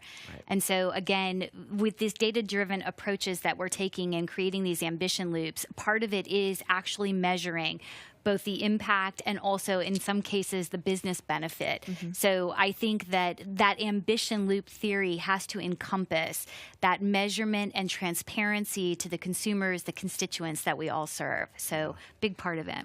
might also add in venture capital, we're certainly seeing lots of greenwashing. Yeah. This is definitely not the path, and to be really thoughtful about what do you mean when you say ESG, and how are you attributing that? So we're taking that very seriously at Airbus Ventures, kind of slowly, methodically building out what ESG means for us in our portfolio, and making sure that we're also creating a new ESG ambition loop so that our portfolio companies understand, okay, this is what I mean when I measure my own impact, rather than just throwing around these terms and have them just really mean nothing. That's right. It has to have meaning behind it. Yeah.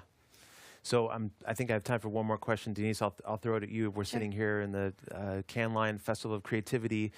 I think some people might see the odds, or creativity and technology at odds with each other, especially when people start getting into data and all this sort of intelligence behind the scenes, and they lose a sense of humanity.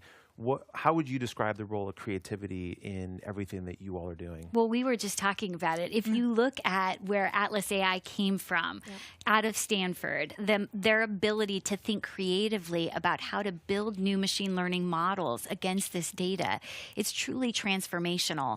And then I think, taking a customer like NGE, where somebody within that organization said, I'm going to take a leap of faith and I'm going to access that data to help drive a new business outcome for our organization. They had to think creatively about, again, going and approaching a company like Atlas AI and talking about how do we connect the dots here between maybe an older, more pragmatic organization and these new up-and-coming technologies. And so I think there's creativity all throughout the entire loop there. Very compelling. No, absolutely. I mean, there's data which might not seem creative, but they're taking that, they're applying it, and they're turning it into predictive modeling, which, by a scientific lens, is immensely creative. These are proprietary machine learning methods that they have created. So I would also encourage us to kind of rethink how we're articulating creativity when and we who mention is that. creative, right? Exactly. Correct, yeah. That's a great note to end on. Thank you, Denise, Orly, joining me. This is a fascinating case study. I hope people Google it and go read about it, because you all are taking hard action, making a difference for people's lives. You're changing the face at speed and scale of what we all should be thinking about as individuals and organizations. So thanks for the case study. Appreciate what you're doing, and thanks for joining us today. Our pleasure. Thank you. Awesome. Thank you.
Welcome back, everyone. We are here now today with a very special panel of guests.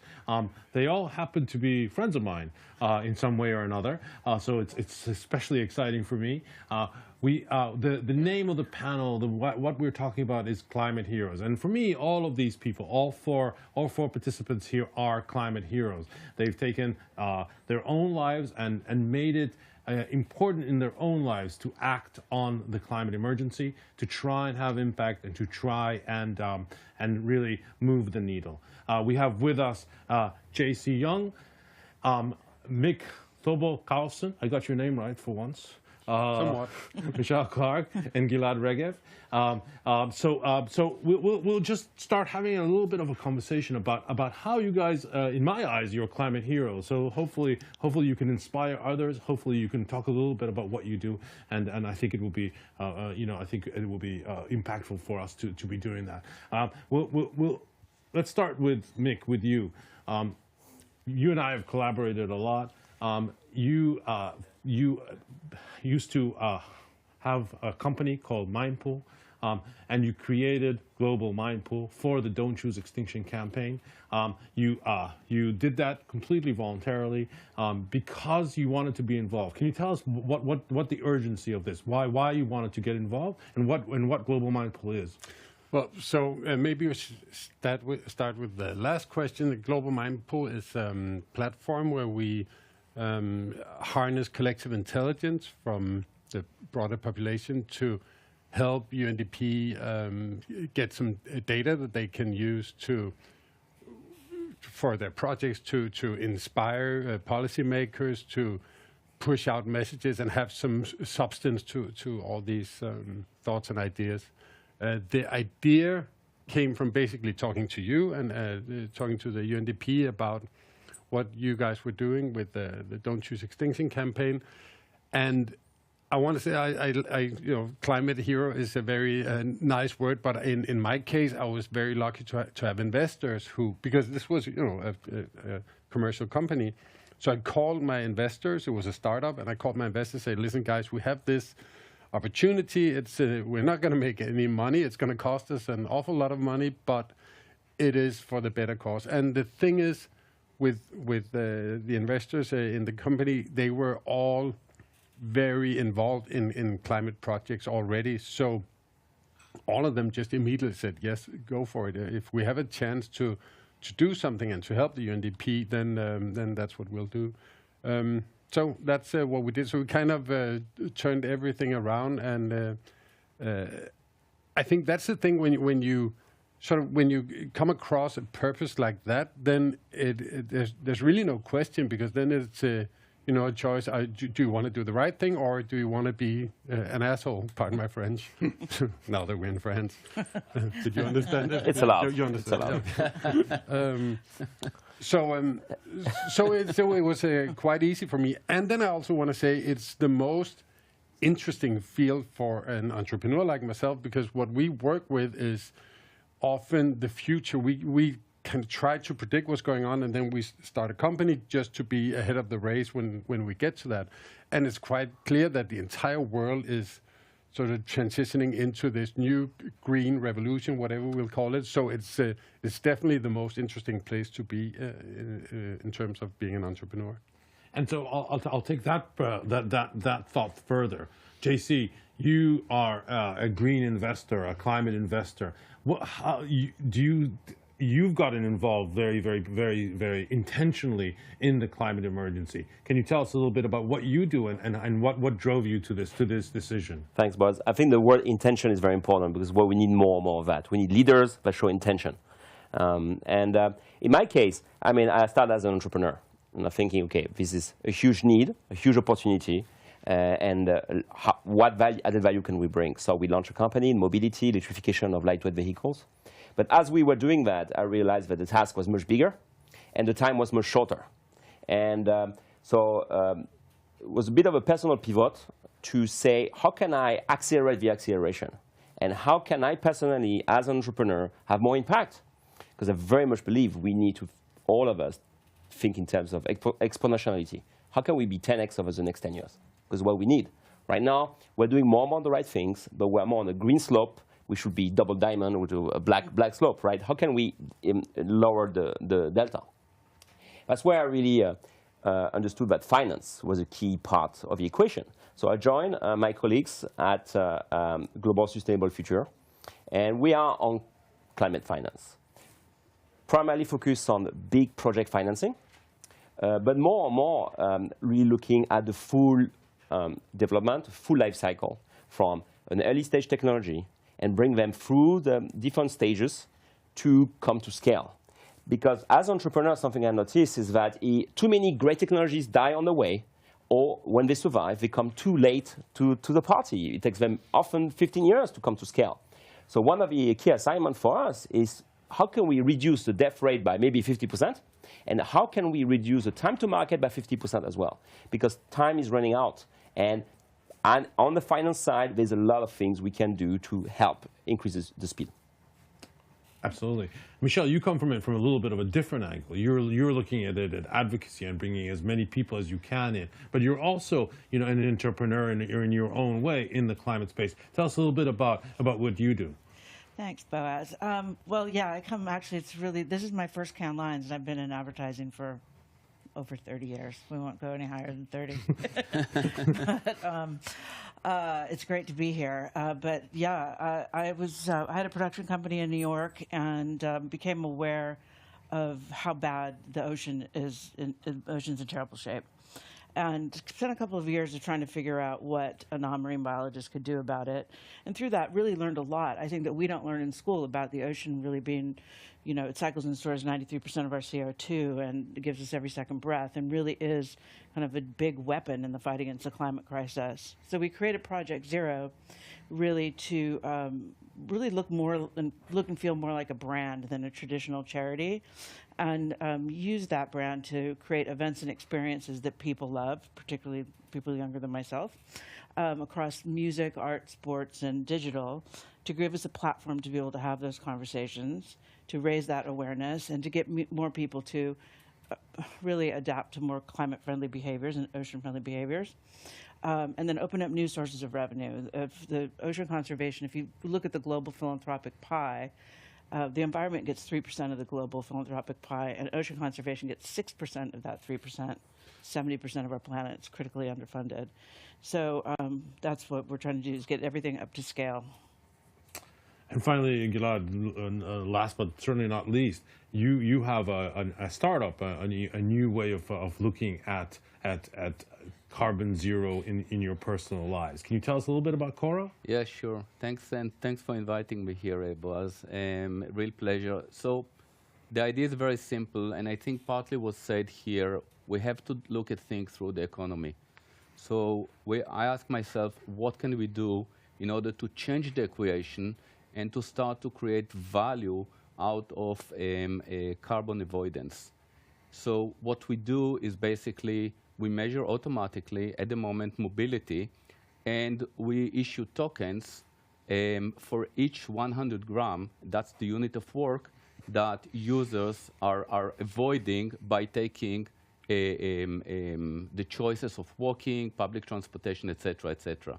So many people talking about change of behavior and education, and we thought that the way to do it, in order to work on scale and change behavior, there are different research. You know, some say we can reduce 15%. Some say it goes up to 25% of carbon global footprint.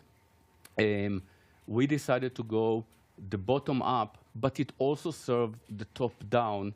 So we are looking at changes at the gigatons in terms of reduction of global footprint, and simply by making carbon avoidance have an actual financial value. So tell us a little bit more, just to dive a little bit deeper into Cora. So essentially, it's something that sits on your phone. It measures your mobility, and then it gives you credits in Cora that then you can spend as real money. Is that correct? Absolutely. So we started with mobility because it's easy. We will also move into energy in about 2 months, and then, like we spoke earlier, also into food, into fashion. So we want to cover most of people's activities, and the value that you receive for the tokens is on the spending side.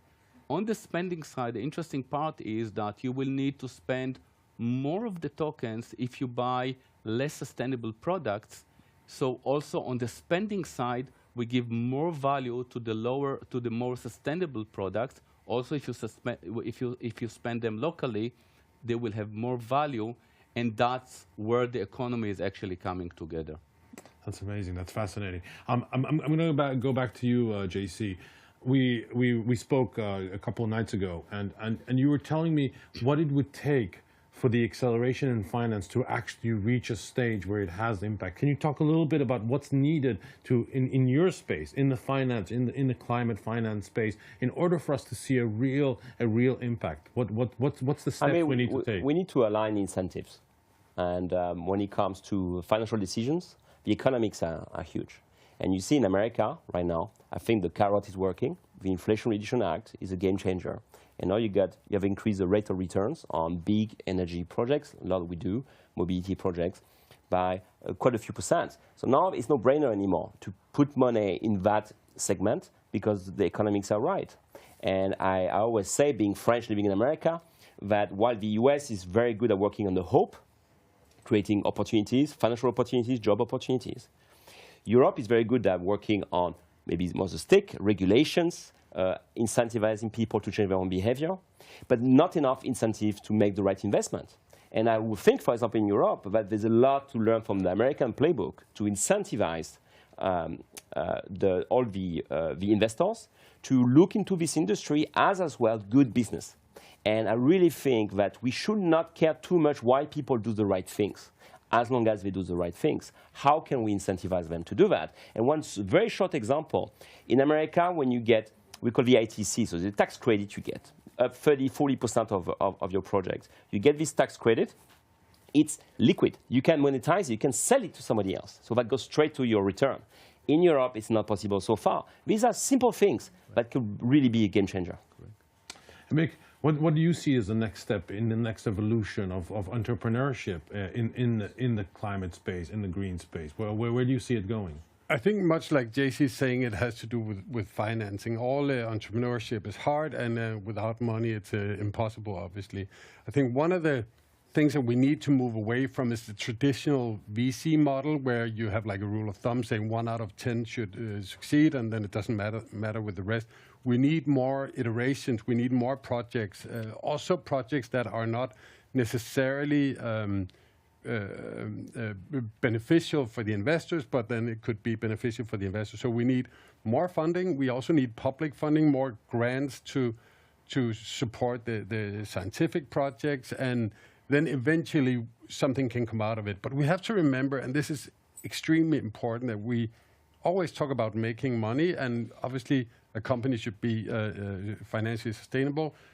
But the downside is that we all get flooded, that the world is not working anymore. And I often have this view of, if we look at what's going on in Ukraine right now, I'm pretty sure that a week, 2 weeks before the invasion, people were having meetings about regular things, library budgets and stuff like that. 2 weeks later, they were all in the front with a gun in their hand. So it's a very different situation. So we have to look at it as an emergency. We say, okay, listen, maybe you're right, maybe we're not going to make any money on this, but we have to do it, because the alternative is, and we see with all the wildfires and the floodings, it's insanely expensive. So if we just turn that around, we can make a lot of money by just If I may add to that, 100%, and research shows that the world economy is about 100 trillion, plus minus, and to hit the 1.5 degrees ceiling, we need to invest 2 to 3% of the world economy year by year. So 2 trillion, 2.5, 3 trillion, which is nothing compared to not doing anything. It's going to cost us 10 times, 100 times more potentially. Exactly. So this is really the economics. It's workable. We can do it. We have the tech. We have the vision. We have the leaders more and more. We need more will, and we need to accelerate things. And I think that one way to do it is to give the right value to carbon reduction and carbon avoidance. If we just do that, and it's not like at the 100 euro, the best in Europe, but you can buy it at 20 euros somewhere in Africa, if we just give it the right value, the economy is changing. Yeah. Michelle, what do you want to achieve? What's your next step? Well, I think we can really help all those goals that are really important by really helping the public come along for a ride. I think people, I think things have accelerated. People's awareness has accelerated, but I still feel this kind of lack of engagement. And I think really getting the constituency that vote for all the politicians and that invest in projects really motivated behind making these changes that we need to do, and quickly. I think as the climate emergency is happening at a much more accelerated rate, I think we need to work at a much more accelerated rate to really get to scale. JC, we have a few minutes left. What's your call to action? We're here in Cannes. The creative community is here. Lots of CMOs are here. What's your call to action? I mean, here we're at the belly of the beast, right? Consumption is an issue for the world, so we need to change our relationship to consumption. But it's very much linked to culture. That's a long game. But call to action for anybody, don't forget, you can vote, you work somewhere, you consume. These are free voices you have. Use them as much as you can, especially if you work for a big employer. It's amazing how much a bit of a movement within a corporation can change in a whole ecosystem. Mick, call to action? As always, I like to have fun, and I think it is the most fun thing to do right now, this time. Wouldn't it be amazing if we were the generation that could actually save the world? So to get involved is just much more fun than sitting on the outside. Gilad, call to action, but also tell us where we can find Cora. So call to action is to be honest with ourselves. Just be honest and to speak about things as they are. And Cora will be launched in 2 weeks, 10 days from now. It was a long road, so it will be on the App Store and in the Google Play. Fantastic. Michelle, your last call to action. I would tell everyone that's watching this to do what you can in your own life, to avoid eating red meat, walk and take public transportation, turn off your tap when you're brushing your teeth. Just those little behavior changes that, I grew up in a long time ago, and there used to be trash all over the world, all over the freeways. And I remember it just became culturally unacceptable to do that. I think it should be culturally unacceptable to carbonize the world. So I think, minding your diet, I think, is a big one. So have fun while not eating meat. Exactly. And just to say, fruit and vegetables are a lot of fun. Just to say, Cora is actually will help you, and that's one of the main problems. People don't know how does it affect them. Cora helps you to measure that. You don't need to guess. One of the reasons why we don't act on climate is because we don't understand CO2. And Boaz, you are a climate hero. Yeah, you are. Yes, correct. Correct. So let's not forget. Thank you so much. Thank you. It's been very nice to have you here, and we'll continue the conversations. Thank you so much. Thank you.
Hello, everyone. My name is Ayo Odeshata.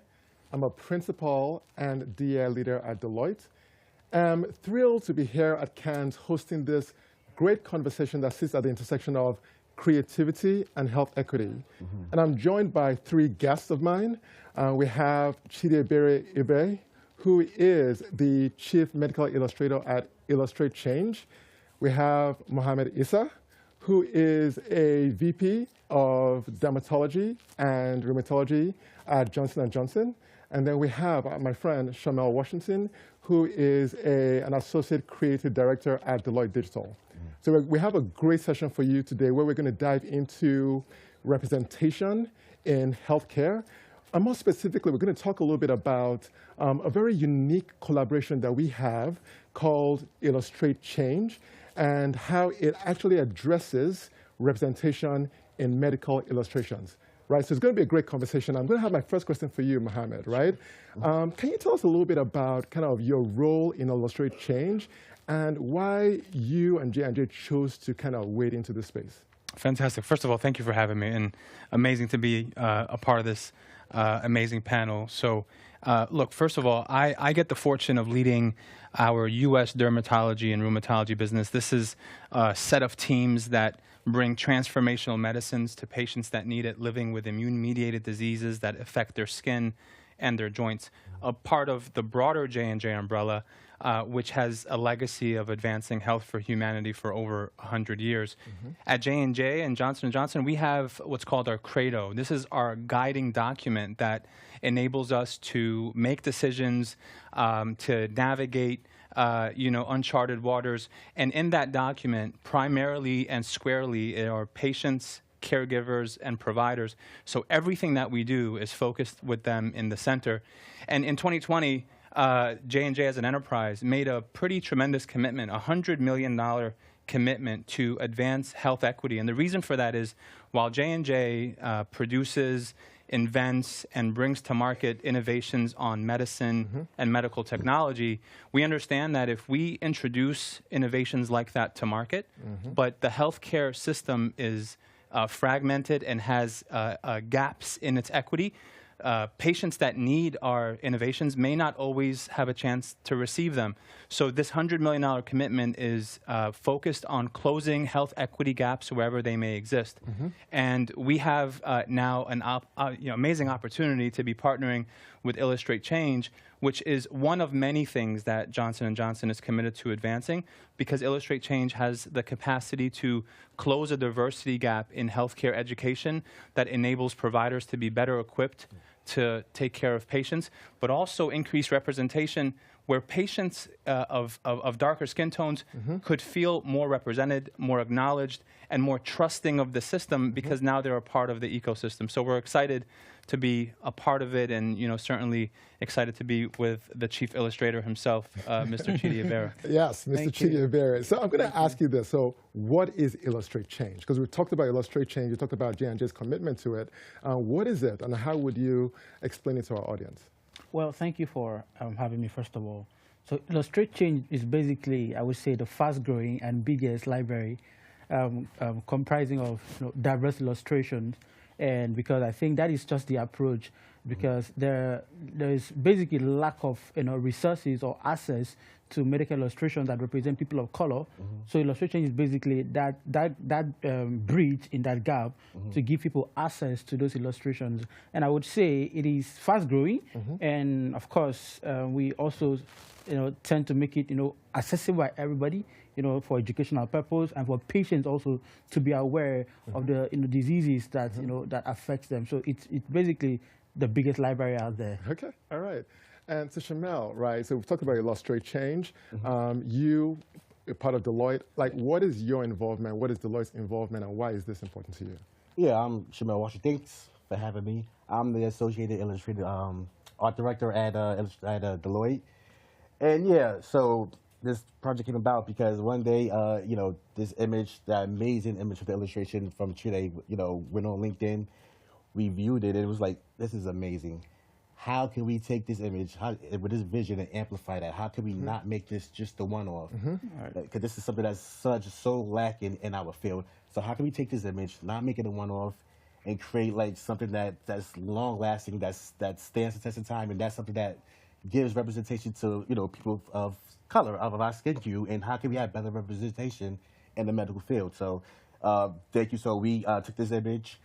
We linked up with our health equity life science team. They were super committed to this project. Then we was like, we only want to work with Chile. We only want to work with the originator. So we connected with him. He was so on board. He was so humble. He was very, very down to do this stuff with us. So we got him on board. Then we wanted to find the perfect partner.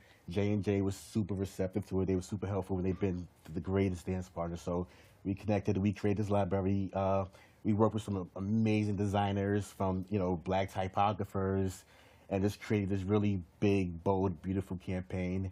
And I'm just so excited that we're able to launch. Okay. Awesome. All right. Yes. I love you talk about the black fetus. It's like this iconic image, right? Yeah. Which, to be honest with you, when it went viral, I actually didn't see it, but I saw it recently, and I was like, wow, this is an amazing image. And I've heard from people who looked at the image and kind of reflected and said, look, they've never seen an image or a medical illustration of black skin before, right? So I guess my question for you, Chidi, as the creator of this iconic image, and oh, by the way, I know that you've also been featured globally, right, on CNN, Good Morning America. What inspired you to create this image? What inspired you to even become a medical illustrator in the first place? Well, first of all, what inspired me to be an illustrator was first my interest for medicine, right? When I lost my mom to ovarian cancer, I said I was going to be a doctor no matter what, stop me basically.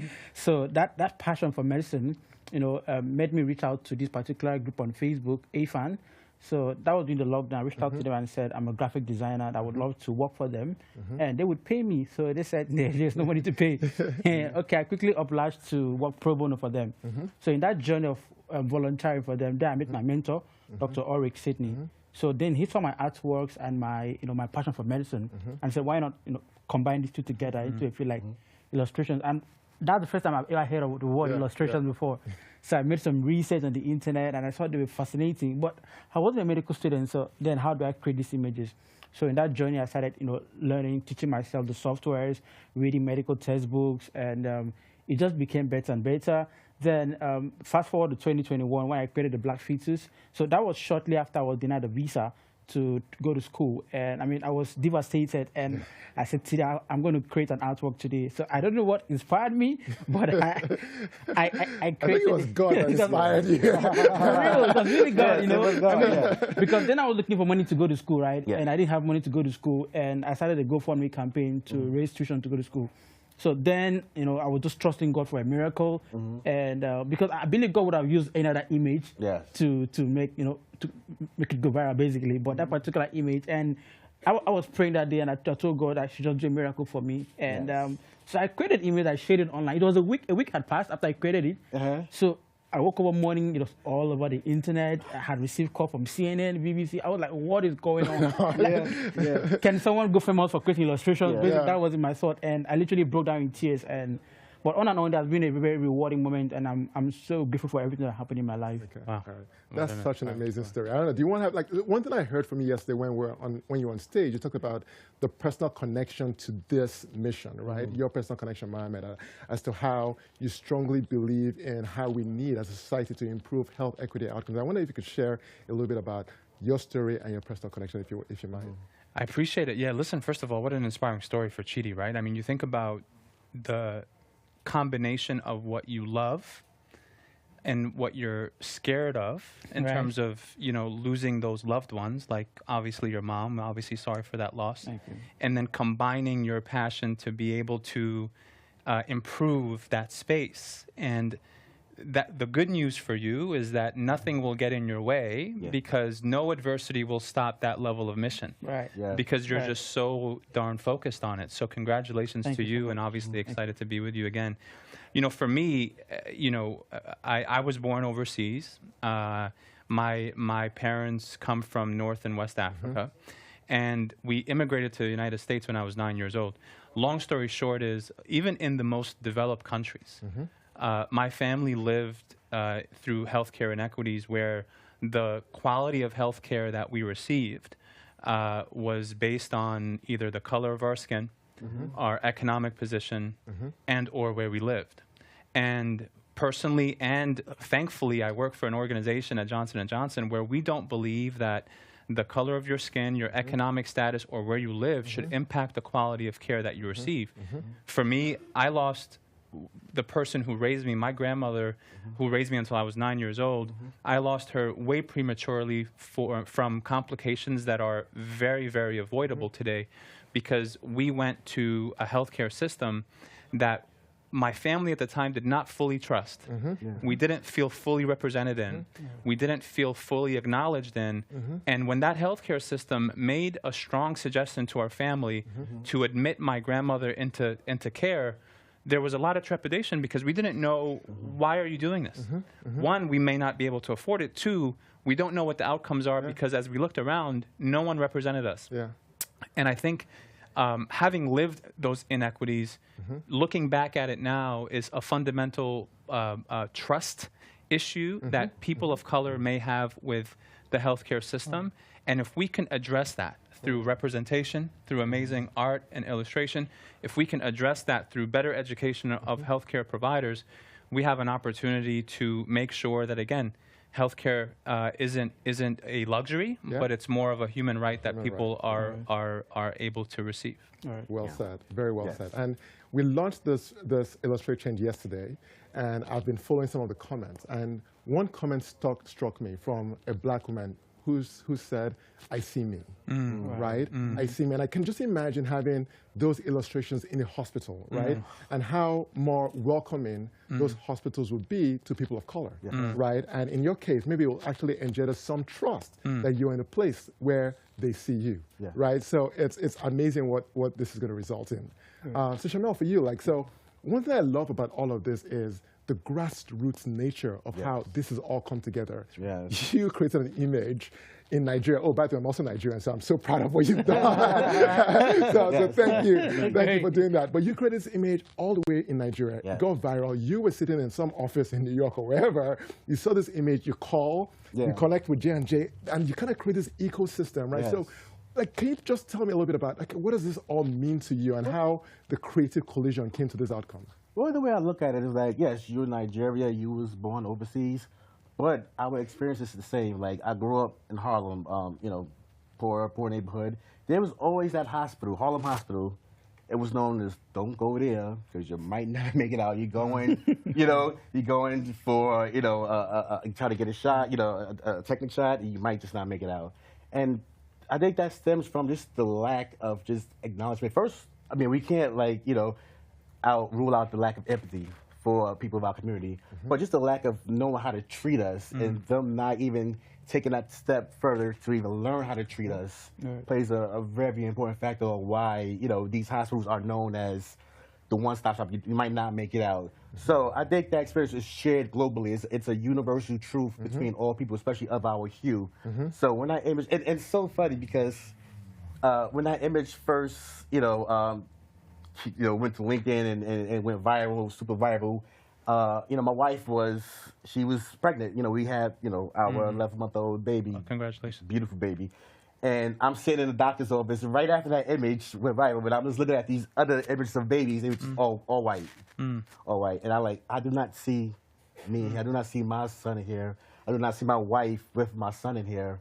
And that just sat with me. And you know, I contacted my team. I was like, from paternity leave, I was like, we got to change this. Let's get on this phone. Let's change this. And let's make this a thing. Let's make something that spreads and become a standard, a global standard with our representation. I love that. What a powerful story. Fantastic. I mean, you know, I just want to add, because I know we have different viewers on watching today, a few fundamental stats that support exactly what we all just said. And you've educated me on this.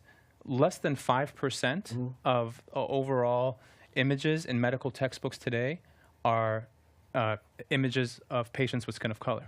You think about that, right? So white is the default, and that's just what the system has always known until someone comes along and changes it, like yourself. So that's number one. In the space that my team currently focuses on, in dermatology, for example, an alarming stat. In the United States, one of the most developed healthcare systems in the world, 47% of dermatologists who are in training, dermatology residents, will actually say that they feel that their training is inadequate for them to treat patients with skin of color because they simply just don't have the background in it, right? And I'll just give you one more, and then we'll stop with the stat. You know, 63% of providers will misidentify melanomas on skin of color versus only 12% misidentifying them on white skin.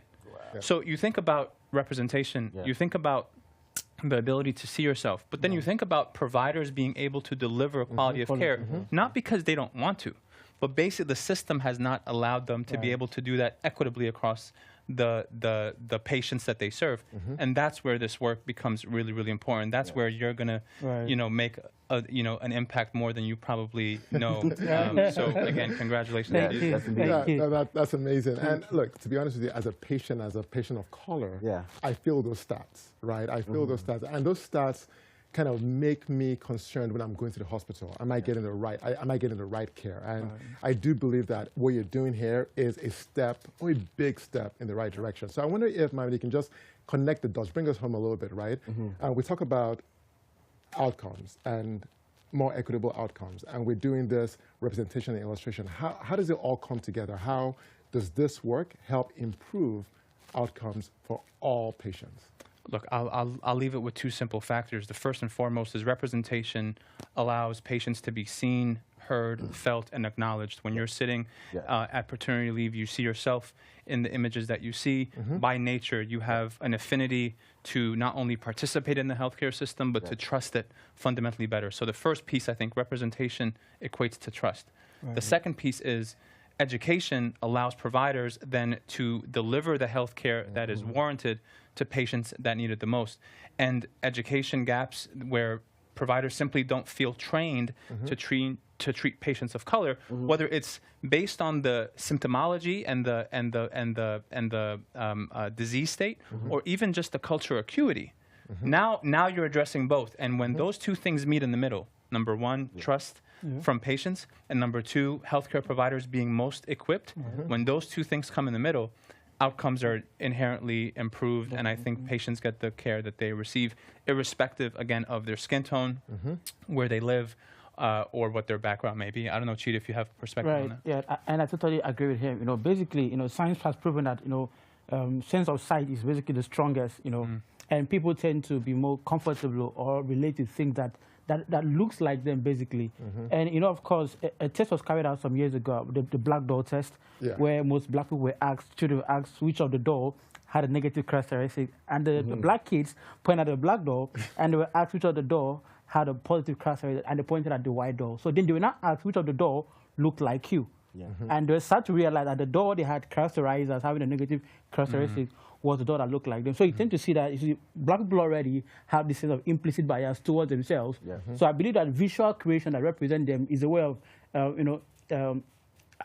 alienating that self, deprivation or thinking less of yourself.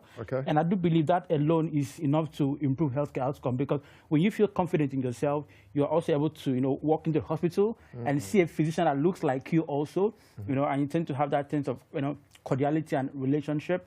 That alone can improve healthcare outcome. And I will also say this, one of the images I created last year was a Cushing syndrome illustration. When I created that illustration, people were asking, do black people have Cushing syndromes? You see, people never thought about diseases that affect Africans, right? Because they're only mostly represented on white skin. So you see, that alone is also education, which Mohammed earlier said. People need to be aware of diseases that affect Africa. Just like sickle cell is very common in Africa, but I bet you there is no resources that shows illustrations of how this thing represents Africa. So it's more of education and patient trust. Okay, all right, awesome. So let's talk about the future, right? What does the future hold for Illustrate Change? Well, as I would say, the future is very bright to start with. And yes, because with good partnership and collaborations, we're looking towards improving the library to be, to have a great number of illustrations. And one of the goals we have is to see how to add, at least in the coming years, 100 plus illustrations on the library. And that alone would give Illustrate Change a big edge, right? And to being, of course, the biggest library out there. And also seeing that we can also collaborate with other illustrators. Right? Popularly said, we always say that one image is not enough, right? We need more illustrations, we need more contributions from artists to populate the project. And that alone, I believe that healthcare outcome, would be, would improve. And also to see how we can diversify this into including these in our textbooks. Because textbooks are one of those resources that we cannot undermine, right? And students use textbooks every day. So it's important to see how to move this from just being a site and also see how we can also include them in terms. So that's the long-term project, and it's going to be a very massive one. All right. And Mohammed, if I may ask you to add to that, like I read about the fellowship, right, which is all about how to enhance all of this. So can you talk a little bit about the fellowship and kind of what the future holds in your mind for Illustrate Change. Look, I also want to just recognize Deloitte. I know you all are hosting this, but I also want to just make sure that you all are highlighted, because when Chidi had this amazing concept, it was leaders like yourselves who took this on and said, not only will we support it, but we will also provide a resource system behind it to validate the images and to make sure that the images are medically accurate. Obviously, you being a doctor in training, that obviously helps the conversation. So there's a lot that goes into this behind the scenes, in addition to the support, but just in addition to the resources, deployed. And the fellowship, I think, is one example of that, where we're going to be recruiting through partnerships with yourself and the Association of Medical Illustrators, even more artists and more folks to contribute to the endeavor moving forward. All right, and that is awesome. And I think we will end it there. So thank you, Chidi, Mohammed, Shamel, for an awesome conversation. And I think this wraps up our programming for today. So to our audience, thank you all for showing up. Have a good day. Thank you.